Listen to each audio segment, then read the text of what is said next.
ಕಾಡಿನಿಂದ ನಾಡಿಗೆ ಬಂದ ಚಿರತೆ. ಗ್ರಾಮದ ಖಾಸಗಿ ಬಡಾವಣೆಯಲ್ಲಿ ಚಿರತೆಯ ಬಿಂದಾಸ್ ಓಡಾಟ. ಸಿಸಿಟಿವಿಯಲ್ಲಿ ಚಿರತೆ ಓಡಾಟದ ದೃಶ್ಯ ಕಂಡು ಬೆಚ್ಚಿ ಬಿದ್ದಿದ್ದಾರೆ ಜನ. ಜಿಗಣಿ ಸಮೀಪದ ಕ್ಯಾಲಸನಹಳ್ಳಿಯಲ್ಲಿ ಕಾಣಿಸಿಕೊಂಡ ಚಿರತೆ.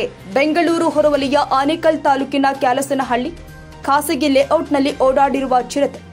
ನಸುಕಿನ ಜಾವ 3 ಗಂಟೆಯ ಸುಮಾರಿಗೆ ಚಿರತೆ ಓಡಾಟ. ನಾಯಿಗಳು ಬೊಗಳು ಶಬ್ದ ಕೇಳಿ ಸಿಸಿಟಿವಿ ಪರಿಶೀಲನೆ. ಸಿಸಿಟಿವಿಯಲ್ಲಿ ಚಿರತೆ ಓಡಾಟದ ದೃಶ್ಯ ಸೆರೆ. ಚಿರತೆ ಭಯದಲ್ಲಿ ಇರುವಂತಹ ಗ್ರಾಮಸ್ಥರು. ಮನೆಯಿಂದ ಹೊರಬಾರದ ಆತಂಕದಲ್ಲಿ ಇರುವ ಜನ.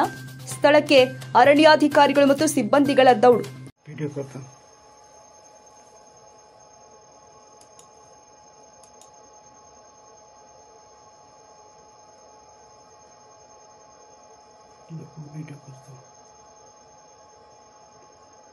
बहुत स्लो करके रखा है।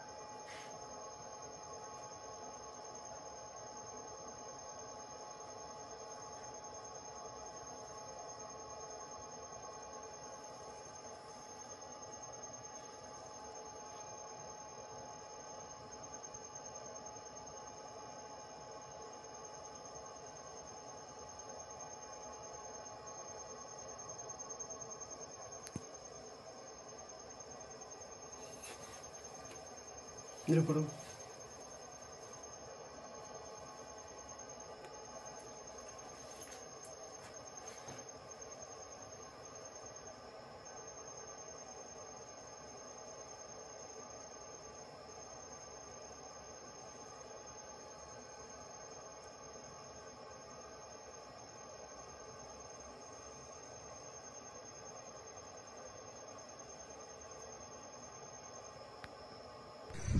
ಎಲ್ಲರಿಗೂ ನಮಸ್ಕಾರ. ಆನೇಕಲ್ ತಾಲೂಕು ಜಿಗಣಿ ಹೋಬಳಿ ಕ್ಯಾಲಸನಹಳ್ಳಿ ಗ್ರಾಮದ ರಘು ಅಂತ ನಾನು. ಈ ವಿಡಿಯೋ ಮಾಡಿದ ಉದ್ದೇಶ ಬೇರೆ ಏನೂ ಇಲ್ಲ. ಇಂದು ಬೆಳಿಗ್ಗೆ ಸುಮಾರು 3 ಗಂಟೆ 27 ನಿಮಿಷಕ್ಕೆ ಇದೇ ನಮ್ಮ ಕ್ಯಾಲಸನಹಳ್ಳಿ ಗ್ರಾಮದಲ್ಲಿ ಅರ್ಬರ್ಸ್ ಬಡಾವಣೆ ಅಂತ ಒಂದು ಏನಿದೆಯೋ ಆ ಒಂದು ಲೇಔಟ್ ಅಲ್ಲಿ ಒಂದು ಚಿರತೆ ಸುಮಾರು 3 ಗಂಟೆ 27 ನಿಮಿಷ ಓಡಾಡಿರ್ತಕ್ಕಂಥ ದೃಶ್ಯಗಳು ಸಿಸಿಟಿವಿ ಕ್ಯಾಮೆರಾದಲ್ಲಿ ಸೆರೆಯಾಗಿದೆ.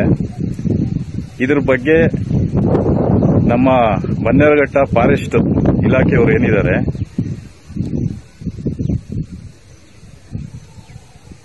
ಕ್ರಮ ವಹಿಸಬೇಕು ಅಂತ ನಾನು ಈ ವಿಡಿಯೋ ಮುಖಾಂತರ ಕ್ಯಾಲಸನಹಳ್ಳಿ ಗ್ರಾಮಸ್ಥರ ಪರವಾಗಿ ವಿನಂತಿ ಮಾಡಿಕೊಳ್ತೇನೆ. ಕ್ಷಣ ಕ್ಷಣದ ಸುದ್ದಿಗಾಗಿ news 81 Kannada YouTube channel subscribe ಮಾಡಿ. ಹೊಸ ಸುದ್ದಿಗಳ ನೋಟಿಫಿಕೇಶನ್ಗಾಗಿ ಬೆಲ್ ಐಕಾನ್ ಕ್ಲಿಕ್ ಮಾಡಿ.